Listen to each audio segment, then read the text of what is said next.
આજ માથી લખેલી સુવાર્તા તેનો 8મો અધ્યાય અને 5 થી 8 વચનને આપણે જોઈએ અને આ ઘટનાને પણ આપણે સમજવાનો પ્રયત્ન કરીએ. ત્યાં પણ એક વ્યક્તિએ ઓ પ્રભુ કીધું છે, પણ આ વ્યક્તિમાં અને કોડી વ્યક્તિમાં આસમાન જમીનનો ફરક છે.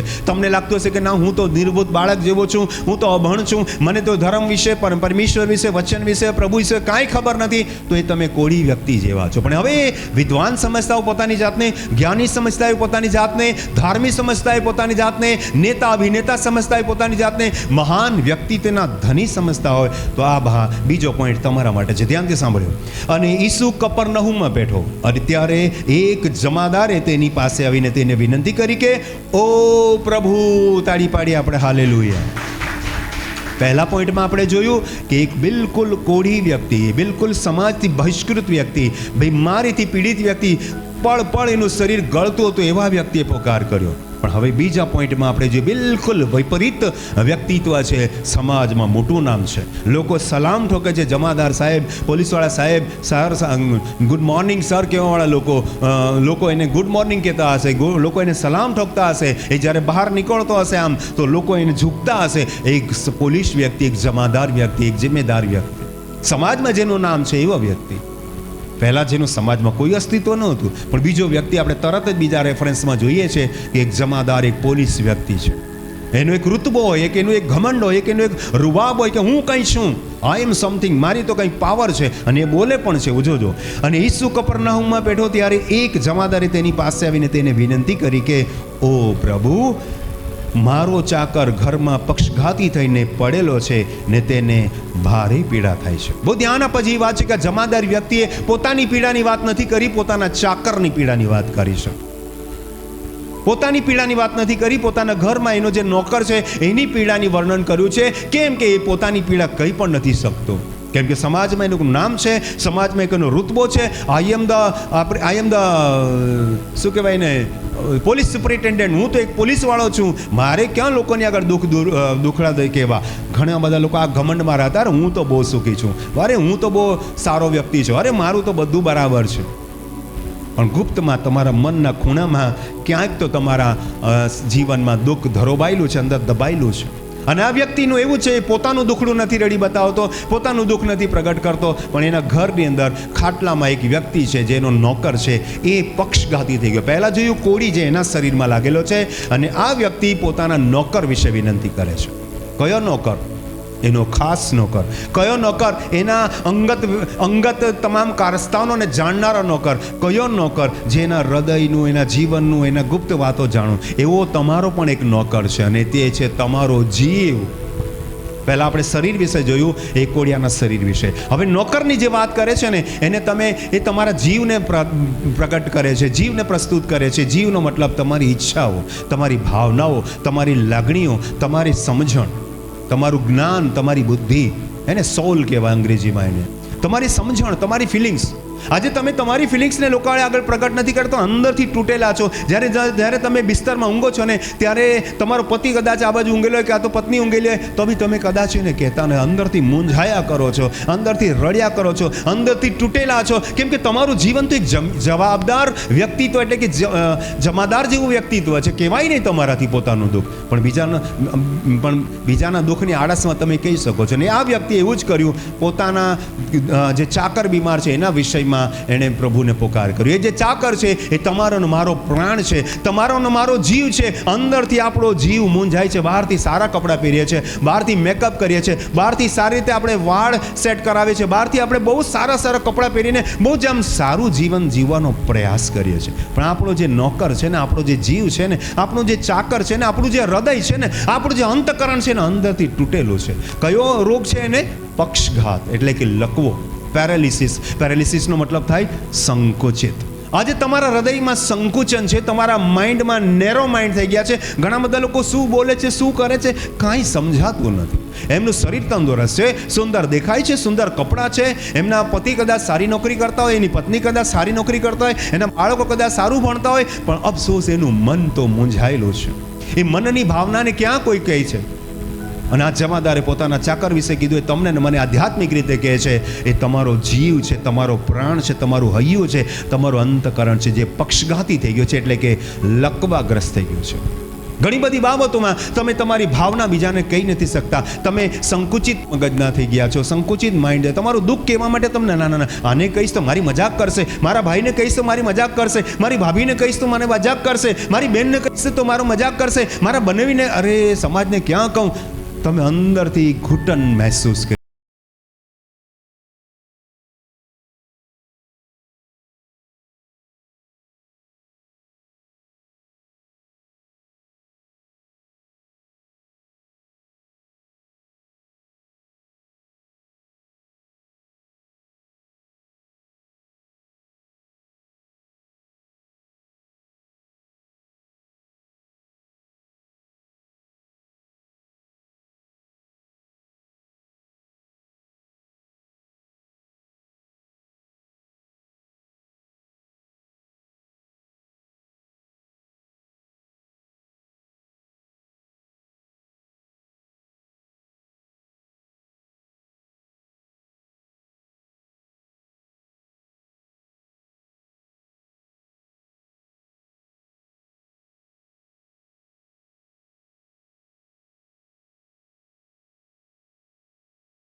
તળે આવે એવો હું યોગ્ય નથી, મારા ઘેરે તો આવે એવું યોગ્ય નથી, એટલે કે મારે ત્યાં રહેવાની જગ્યા નથી, બેસવાની ખુરશી નથી, એવું નથી કહેવા માંગતો.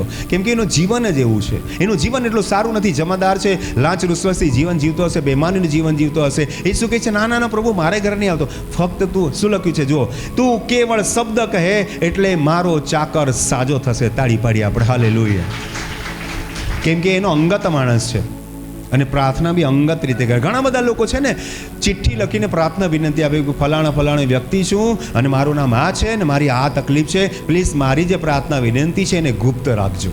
આજે તમારા અને મારે અહીંયા બેઠેલા ઘણા બધા લોકો એવા હશે, યા ઓનલાઈન ઓફલાઈન સાંભળનારા ઘણા લોકો એવા હશે કે જેમની પ્રાર્થના વિનંતી બહુ અંગત છે, બીજાને નથી કહેવા દેવા માંગતા. બીજાને ખબર પડી જશે તો, મારા ઘરની સ્થિતિ બીજાને ખબર પડી જશે તો, મારા પતિની સ્થિતિ બીજાને ખબર પડી જશે તો, મારી પત્નીની સ્થિતિ બીજાને ખબર પડી જાય, મારા બાળકોની સ્થિતિ કેટલું અંગત રાખે છે. કેમ કે એનો ચાકર છે ને અંગત વ્યક્તિ છે. ઓનલી ચાકર નથી, ફક્ત ચાકર નથી, એનો અંગત વ્યક્તિ છે. તમામ કારભારનો અંગત વ્યક્તિ છે. અને જે તમારું અંગત જીવન પણ ઘણું બધું દુઃખી અને લાચાર છે. હું બહુ સાયકોલોજીકલ સંદેશ આપું છું, હું કોઈ ધાર્મિક સંદેશો નથી આપી રહ્યો આપ સર્વને. બહુ ધ્યાનથી સાંભળજો. તમારા હૈયાને હચમચાવી રહ્યો છું. તમારા હૃદયની અંદર ક્યાંક તો તમે કુંઠિત થઈ ગયા છો, ક્યાંક તો તમે સંકુચિત થઈ ગયા, ક્યાંક તો તમારું મન તૂટેલું છે. ઘણા બધા જુવાન છોકરાઓનું મન તૂટેલું છે, ઘણી બધી જુવાન છોકરીઓનું મન તૂટેલું છે. ઘણા દાંપત્ય જીવનમાં નિરાશા અને હતાશા ભરેલી છે. કોઈને કહેવાતું નથી આપણું દુઃખ, આપણી તકલીફ કોઈને કહી શકાતી નથી. અને આ જમાદાર અને ચાકરની ઘટનામાં આપણે જોઈએ છે. પણ જમાદારે કીધું કે ઓ પ્રભુ, તું મારા છાપરા તળે આવે હું યોગ્ય નથી, કેવળ તું શબ્દ કહે એટલે મારો ચાકર સાજો થશે. કેમ કે હું પણ પરાધીન માણસ છું ને સિપાહીઓ મારે સ્વાધીન છે. અને એકને કહું છું જા ને તે જાય છે, અને બીજાને કહું છું આવ ને તે આવે છે, અને મારા દાસને કહું છું કે એ કર ને તે કરે છે. જોયું, દાસને કહું કર તો કરે છે. મતલબ મારી પાસે ઓથોરિટી છે બીજા પાસે કામ કરાવવાની. પ્રભુ તારી પાસે પણ ઓથોરિટી છે. આપણે ઘણી બધી વખત સામાજિક ઋતબો અને આપણે રાજકીય સ્થિતિને કારણે પ્રભુ પાસે આવવાનું આપણને ડર લાગે છે, યા તો પ્રભુને પાસે બોલાવવાનો ડર લાગે છે. પણ અંતર મન તો કહે છે પ્રભુ તું કરી દે ને આટલું કામ, પ્રભુ તું પ્લીઝ મારી આટલી પ્રાર્થના વિનંતી સામે. એવી જે તમે ને હું સમાજથી ડરીએ છીએ, નીતિથી ડરીએ છીએ, દેશના નિયમોથી ડરીએ છીએ, પણ બિલકુલ ડરવાની જરૂર નથી. જે રીતે આ વ્યક્તિએ પ્રભુને પોકાર કર્યો, ઓ પ્રભુ આજે તમે ગમે તેવા મહાન વ્યક્તિ કેમ ન હોય વાલા ભાઈ બહેનો, પણ તમારે ને મારે આ જમાદારની જેમ કહેવું પડશે, ઓ પ્રભુ. તાળી પાડી આપણે હાલેલુયા. કોડિયા વ્યક્તિ તરીકે તો બહુ આસાન હતું કે એને બહુ મોટી તાતી જરૂરિયાત હતી સાજાપણાની, કેમ કે તિલે મરી રહ્યો હતો. પણ જમાદારની એટલી કાંઈ જરૂર નથી, એ તો બીજો નોકર રાખી શકતે. ભાઈ તું નહીં તો તારો ભાઈ બીજો, કાંઈ વાંધો નહીં, મારે તો પગાર આપો નહીં. આ એનો અંગત માણસ, એ જે તમારા અંગત જીવનને જરૂર છે પ્રભુ ઈસુની, તો આજે સવારે તમારે બોલવાની જરૂર છે, ઓ પ્રભુ. બધા બોલો ઓ પ્રભુ, હાથ ઊંચો કરીને બોલો ઓ પ્રભુ, ઓ પ્રભુ. હાલેલુયા. બધા બોલો હાલેલુયા. આપણે બે ઘટનાઓને જોઈ, ત્રીજી ઘટનાને આપણે જોવાની કોશિશ કરીએ. આપણે માથી લખેલી સુવાર્તા, આજ માથીની લખેલી સુવાર્તા તો 8મો અધ્યાય અને 23 થી 27 વચન આપણે વાંચીએ. માથી લખેલી સુવાર્તા અને તેનો 8મો અધ્યાય 23 27. આ બીજા જ અલગ પ્રકારના વ્યક્તિત્વની વાત કરું છું. પહેલા તમને કોળી વ્યક્તિની વાત કરી જેની શારીરિક સ્થિતિ ખરાબ હતી, બીજી એક વ્યક્તિની વાત કરી જેનું અંગત જીવનમાં સમસ્યા હતી, એટલે કે અંગત વ્યક્તિ બીમાર હતો, અને ત્રીજી વાત કરું છું એ પ્રભુ ઈસુના અંગત લોકો છે. આપણે બીજા મુદ્દામાં કઈ બાબત જોઈ? અંગત જીવન.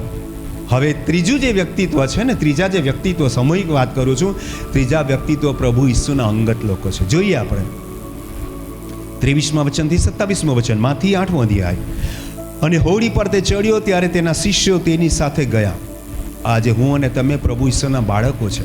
આપણે પોતાની જાતને કોલર ઊંચો કરીને કહે છે, હા હું ખ્રિસ્તી છું. અફસોસ એવું નહીં કહેતા ક્યારેય. પોતાની જાતને તમે ખ્રિસ્તી કેવડાવો છો, ઘમંડ કરો છો કે આઈ એમ એ ક્રિશ્ચિયન પર્સન, હું એક ખ્રિસ્તી વ્યક્તિ છું. પણ ધ્યાન આપો, આ વ્યક્તિત્વ આ ઘટનાની અંદર જોવા મળશે. આવું વ્યક્તિત્વ નહીં બતાવતા કે હું આ છું, હિન્દુ છું, હું ખ્રિસ્તી છું, મુસ્લિમ છું, એવું કહેવાવાળા અફસોસ છે એવા લોકો. આવું કોઈ ગર્વ નહીં કરતા કે હું આ ધર્મ પાળું છું. બહુ જ મહત્વની વાત જોઈએ, પ્રભુ ઈસુના અંગત લોકોની વાત જોઈએ. અને હોડી પર તે ચડ્યો ત્યારે તેના શિષ્યો તેની સાથે ગયા, અને જુઓ સમુદ્રમાં એવું મોટું તોફાન થયું કે તે હોડી મોજાઓથી ઢંકાઈ ગઈ. આજે સામૂહિક જીવનની વાત કરું છું. પહેલા વ્યક્તિગત જીવન,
મચ્યું તમે પ્રભુ ઈસુ ગાઢ નિદ્રામાં હતા, સરસ મજાની ઊંઘ લઈ રહ્યા હતા.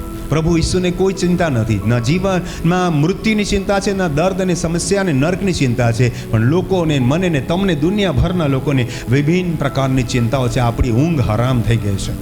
આપણે રાત્રે ઊંઘી નથી શકતા. આપણા ઓશિકાઓ પર રોજના આંસુઓથી આપણે ઓશિકાઓને પલાળી રહ્યા છે. પ્રભુ ઈસુ તો શાંત બનશે, પણ આપણું મન વિચલિત છે. આપણે બહુ દુઃખી અને લાચાર છીએ. આપણા જીવનમાં વિચલિતતા છે, આપણા જીવનમાં તકલીફો છે. પણ જોઈએ આપણે, તે ઊંઘતો હતો ત્યારે તેઓએ તેની પાસે આવીને તેને જગાડીને કહ્યું. બધાએ સામૂહિક રીતે એક શબ્દ વાપર્યો, તમે પણ સામૂહિક રીતે બોલો. શું લખ્યું છે? ઓ પ્રભુ. બધા બોલો સાથે મળીને, હાથ ઊંચો કરીને, ઓ પ્રભુ. આવી રીતે નહીં, દુઃખ અને પીડા અને સંકટમાં છે એટલે આવા ભાવથી બોલવું પડશે. ઓ પ્રભુ. જોરથી બોલો, ઓ પ્રભુ.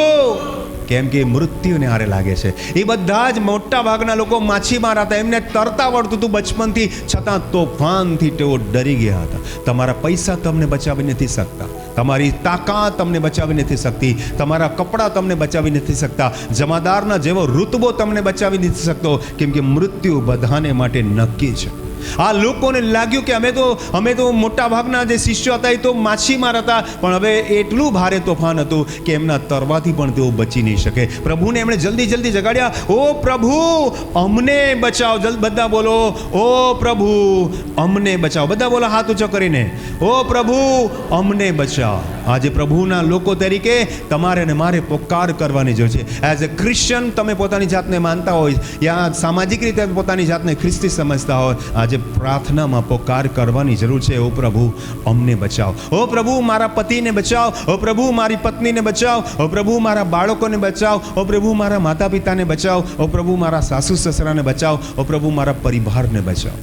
આપણે આ ઘરોમાં પ્રાર્થના નથી થતી, આપણા ઘરોમાં બાઇબલ નથી વાંચતા, બસ સવારથી સાંજ આપણે કામ કરીએ છીએ, રાત્રે ટીવી જોઈએ છે, ખાવાનું ખાઈએ છીએ ને મસ્તીથી ઊંઘી જઈએ છીએ.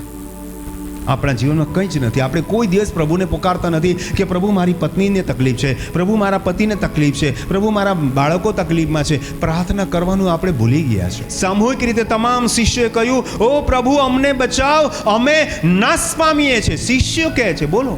પ્રભુ ઈસુ તેમની સાથે છે, ઊંઘતા હતા, હવે એમને જગાડ્યા અને શિષ્ય નકારાત્મક શબ્દો વાપરે છે, ઓ પ્રભુ અમને બચાવ, અમે નાશ પામી રહ્યા છે. આજે આ ખ્રિસ્તી લોકો તરીકે તમે ઘમંડ કરો છો ને, આ હિન્દુ લોકો તરીકે તમે ઘમંડ કરો છો ને, આ મુસ્લિમ લોકો તરીકે તમે ઘમંડ કરો છો ને, તમે તો ભાઈ નાશમાં જઈ રહ્યા છો.